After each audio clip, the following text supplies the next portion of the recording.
Vamos a platicar con el maestro Gonzalo Monroy. Él es analista especializado en el sector energético, exdirector general adjunto de planeación en la Secretaría de Energía. Gonzalo Monroy, muchas gracias. ¿Cómo estás, Oscar Mario? Qué gusto platicar contigo nuevamente. Gracias, Gonzalo. Oye, ¿cómo puede afectar o beneficiar a México, pues yo no sé si llamarle así, pero crisis energética que se está viviendo a nivel mundial por la guerra que desata Estados Unidos e Israel contra Irán? Bueno, yo te diría de que efectivamente sí la podemos llamar una crisis, Oscar Mario. De hecho, es la crisis más grande que hemos visto prácticamente desde 1973.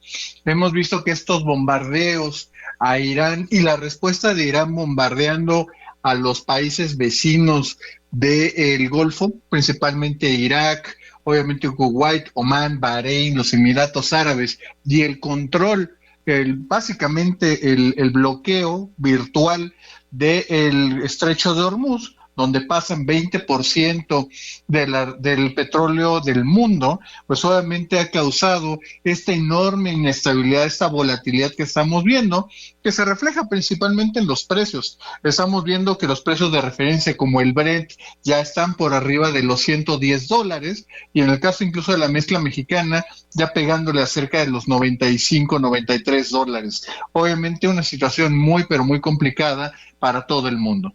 ¿Y esto cómo podrá reflejarse en el precio de la gasolina en el mediano plazo?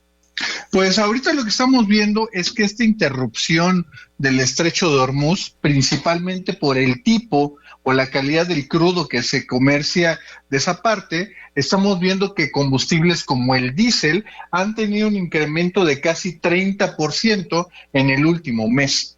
Obviamente esto tiene que ver con que en diferentes países, incluidos México, han empezado a apoyar, ya sea con subsidios o con la quita de impuestos, justamente para tratar de mantener los precios lo más estable posibles. Obviamente, mientras más dure el conflicto, mayores van a tener que ser los apoyos para que los precios no se disparen y que pudieran llevar precisamente a una desaceleración económica o, en el peor de los casos, a una recesión global. Oye, ¿cómo podría, desde tu perspectiva, agravarse la crisis con otros ataques y específicamente a qué objetivos? Principalmente a los campos petroleros. Aquí hay que entender que buena parte de lo que ha ocurrido es producto del bloqueo, y de ese bloqueo países como Irak, Kuwait, Omán no han podido sacar su petróleo, simplemente no tienen a dónde mandarlo. Lo que han empezado a hacer es cerrar las válvulas de sus pozos petroleros, que obviamente tratarlos de traer a la producción va a llevar algún tiempo. En ese sentido, Oscar Mario, el gran problema que empezamos a ver es el ataque a las instalaciones, en este caso a la planta de gas natural licuado de Qatar, la de Ras Laffan, que es la más grande del mundo. Esta planta produce el 20% del gas natural licuado del mundo. Esta principalmente abastecía a buena parte de Asia. Los precios internacionales de esto, el ataque a este centro procesador de gas, ha significado de que tienen fuerza mayor, en este caso que no van a ser capaces de cumplir sus obligaciones contractuales de los siguientes 5 años. Obviamente esta guerra, no, aunque se acabara mañana, sus efectos los vamos a seguir sintiendo por un buen tiempo. ¿Por qué dices eso? ¿Por qué vamos a seguir sintiendo sus efectos? Si acabara mañana, como tú dices, pues. Efectivamente, aquí la infraestructura, el daño que ocurrió, por ejemplo, a este centro de gas de Ras Laffan, al menos son 5 años para volver a restablecer toda su capacidad. Los trenes 4 y 6, que producen poco más de 15 millones de toneladas anuales, están seriamente dañados. Obviamente, como te mencionaba, en lugares como Kuwait, como Irak, el traer de nuevo a la producción sus campos petroleros va a ser cosas de algunos meses, no es una cosa inmediata. No es como un auto que simplemente lo apagamos y lo volvemos a prender. Volverlos a traer a la producción va a llevar algunos meses. Oye, hay quien habla de que el problema con todos estos países que tienen que sacar su producción por el Estrecho de Hormuz no tienen mucha capacidad de almacenaje. ¿Tú estarías de acuerdo? No, yo te diría de que buena parte de su almacenamiento ya llegó al límite. Ahorita ya Exacto, no hay sí. justamente dónde poderlos colocar. Una parte incluso de lo que pasó en las semanas previas al ataque de Israel y de Estados Unidos a Irán, especialmente aquí voy a hablar de China, fue que empezó a comprar muchos barcos de petroleros simplemente como una especie de almacenamiento. Muchos de ellos ya están en el mar de China y otros tantos están estacionados alrededor de Indonesia para ser utilizados como una, llamémosle alguna especie de reserva estratégica en alta mar.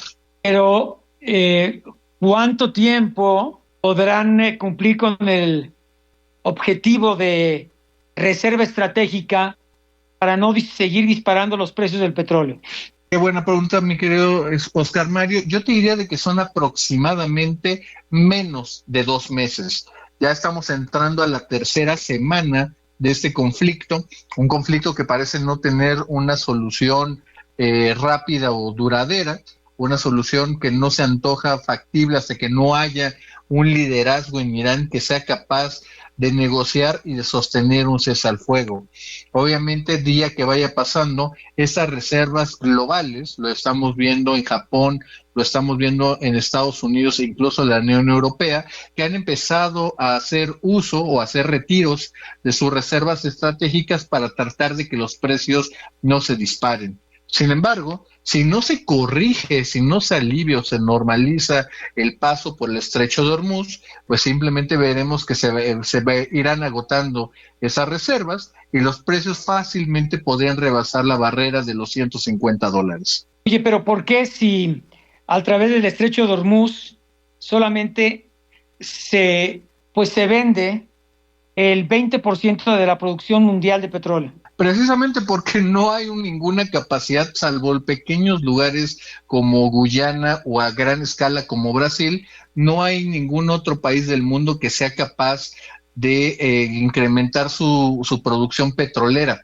Obviamente, esa falta, esos 20 millones, tienen que ser cubiertos de alguna forma. Simplemente por la ley de la oferta y la demanda, los precios tenderían a subir, a subir y a subir. Esa es una muy mala noticia para lugares pobres, como podría ser Bangladesh y Sri Lanka, que no van a poder competir en precio con lo que pudiera pagar lugares como China o la propia India. Obviamente esto nos llevaría en algún momento, seguramente si el conflicto se sigue, hacia la parte de septiembre-octubre, que significaría de que varios países pues simplemente tendrían que llegar a una destrucción de su demanda para poder normalizar entonces los precios. Pero hasta que esto no se corrija del estrecho de Hormuz, el mundo entero tiene un 20% menos. Oye, te están escribiendo al auditorio y me gusta mucho, y es una pregunta que yo te tenía. El caso de Guyana es uno muy interesante que pues comenzó a hacer noticia desde hace que unos 10 años y que ahora ha dado un impulso brutal a esa economía tan incipiente del continente americano, vecino de Venezuela, y que pues creo que estaba creciendo a un ritmo aceleradísimo, y me imagino que con esta subida de los precios del petróleo, pues se va a convertir en poco tiempo en otro país, ¿no? Absolutamente, Oscar Mario. De hecho, yo te diría de que estamos viendo el nacimiento de un petroestado. Como muy bien apuntas, hace 10 años Guyana era una economía incluso más pequeña que la de la República Dominicana, y de hecho para el 2030 es muy posible que esté produciendo incluso más petróleo que México. Obviamente esto para una población que no rebasa los 150,000 habitantes va a significar una oleada, un tsunami de dinero. Ya veremos justamente si son capaces de administrarlo de la manera adecuada, crear una riqueza intergeneracional que pueda abarcar no solamente sus necesidades más urgentes, sino una planeación de largo plazo. Podrían servir de ejemplo de una nación donde su población se vuelve pues rica, ¿no?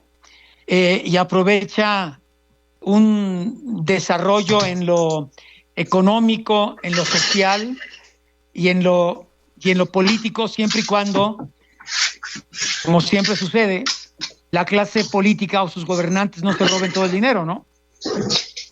Absolutamente. Ahí es donde tengo entendido que el gobierno de Guyana, que acaba de tener elecciones el año pasado, no importa si son más de un corte liberal o de corte conservador, ambos bandos tienen claro de que la riqueza tiene que ser muy bien administrada.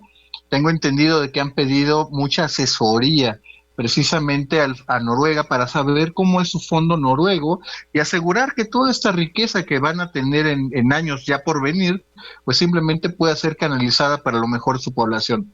Obviamente, veamos si los políticos justamente lo hacen de la manera adecuada para que se parezcan más a Noruega y no a la corrupción de un país como Nigeria, por ejemplo. O como México un poquito. Oye, bueno, pero ahí te están escribiendo que ahí Shell y Exxon son de las más beneficiadas.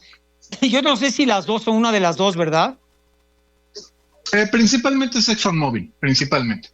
Exxon, ok. ExxonMobil, sí. Oye, y pues era la cereza del pastel que le quería arrancar a Guyana el ladrón de Nicolás Maduro, ¿no? Sí, fíjate, es una parte muy interesante. Ahí hubo unas disputas territoriales muy interesantes que realmente no fructificaron realmente en nada. No había Quería un invadir interés Guyana, legítimo. Nicolás Maduro quería invadir Guyana.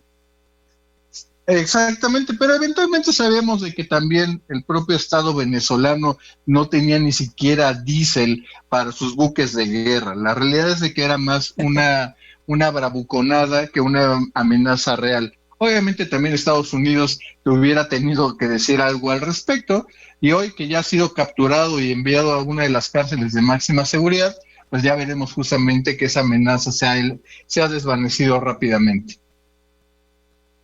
Bueno, y es una oportunidad para Trump con todo y los frentes que tiene abiertos, que son muchos.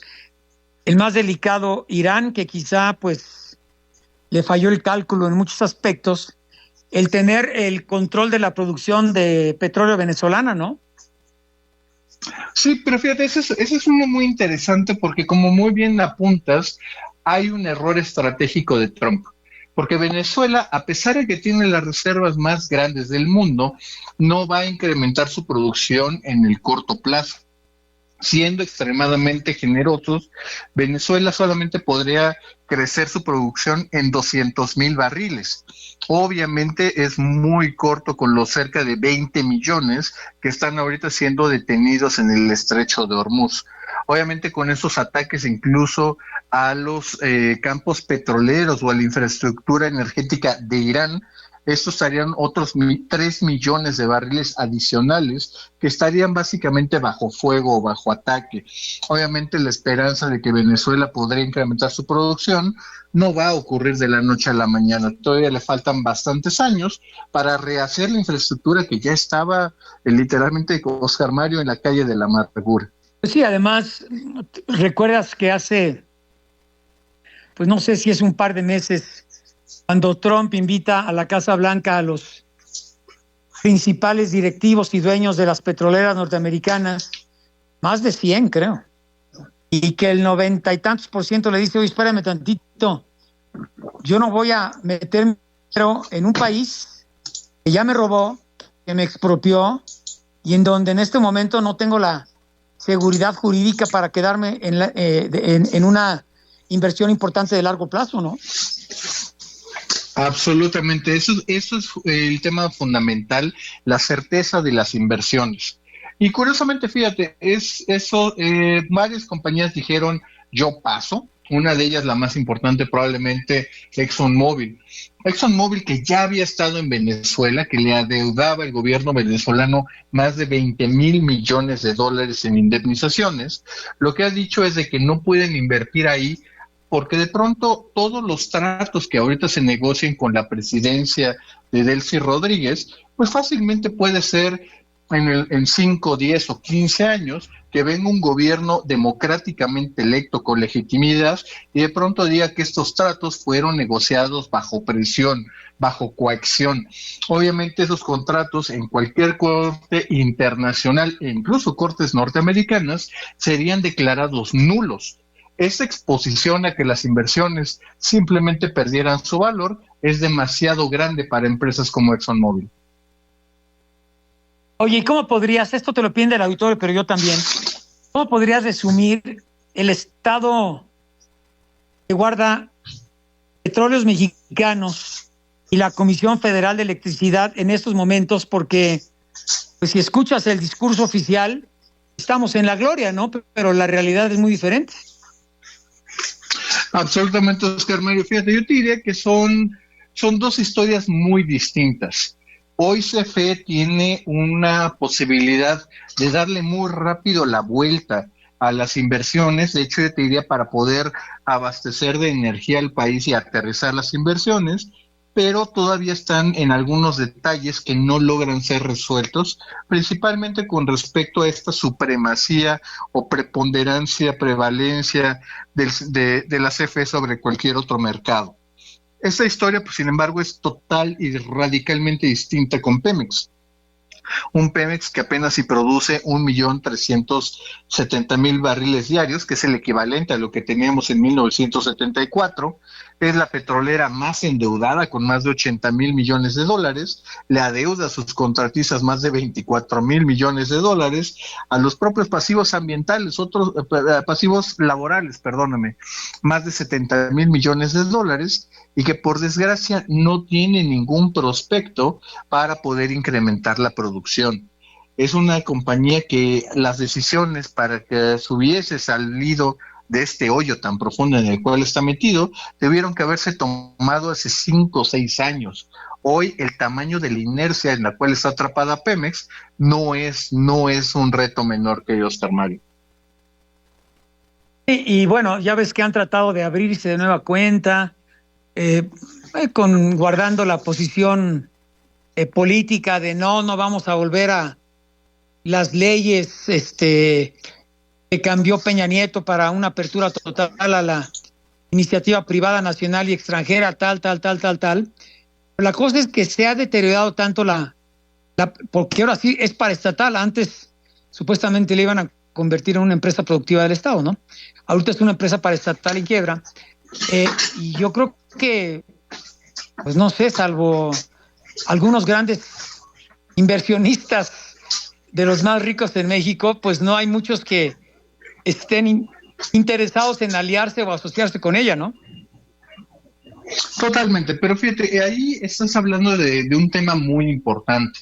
Y a pesar de que hay algunos empresarios que tienen los miles de millones de dólares, ninguno de ellos tiene la experiencia y las capacidades para poder entrarle a ese tipo de temas. Son ese tipo de cosas las cuales el dinero no puede comprar.